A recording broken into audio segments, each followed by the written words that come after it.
We are taking a live look inside the Pleasant Grove Baptist Church in Trenton, Georgia, where a community will gather on Monday to remember the 5 people killed in a mobile home fire in DeKalb County. Kayla Jackson and her 3 young children, Kaylin, JC, and Harley, died after their mobile home caught fire. Kayla's father told us her boyfriend, Cody, was also killed. We also know 2 other children from the family were dropped off at school before that fire started. It happened around 9 o'clock yesterday morning in Flat Rock. It's near the Georgia state line.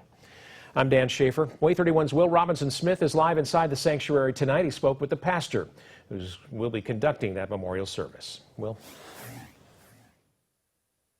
Yeah, that's right, Dan. Pastor Philip Trask said this has been an extremely difficult time for both him and his family, as well as the congregation here. He said that Kayla Jackson and her children were very well liked in this church. In fact, they were here just as recently as Wednesday, practicing for the Christmas cantata that will be performed on Sunday. It's hard to imagine the 3 little lives being taken. It's just beyond comprehension. Pastor Philip Trask said he was simply at a loss when he heard about the tragic fire that killed part of a family in his congregation. Well, at first it was hard to believe, and so that's why I rushed out of the house to drive down there, because I thought, you know, that can't be true. Unfortunately, it was, and now Pastor Trask has to console his congregation and prepare for a memorial on Monday. What can you say to a family who has lost so many? And what can I say to a community and to a congregation who is hurting so much because of the loss that they've experienced? There's no words that I could give.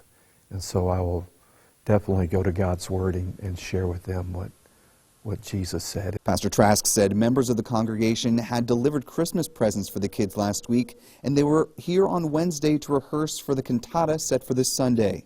We'll still be able to celebrate, you know, the joy that God is able to give to us, and the joy at Christmas time, but the message will change somewhat from all celebration to care for those that are hurting. And the memorial service for Jackson and her 3 children will be held here in the sanctuary of Pleasant Grove Baptist Church this Monday at 6 o'clock in the evening. Reporting live in Trenton, Georgia, I'm Will Robinson Smith, WAAY 31 News. Thanks, Will. While members of the community prepare for that service, they are also serving as a shoulder to lean on during this difficult time. Neighbors and friends have offered the family their condolences, and some even offered to cook a meal to try to help out. These people around here, they will help people in the community. They're amazing. They're outstanding. A few churches have talked to us about raising money for us to help bury them and stuff. A family friend in DeKalb County is also collecting Christmas gifts and clothing for the 2 surviving children.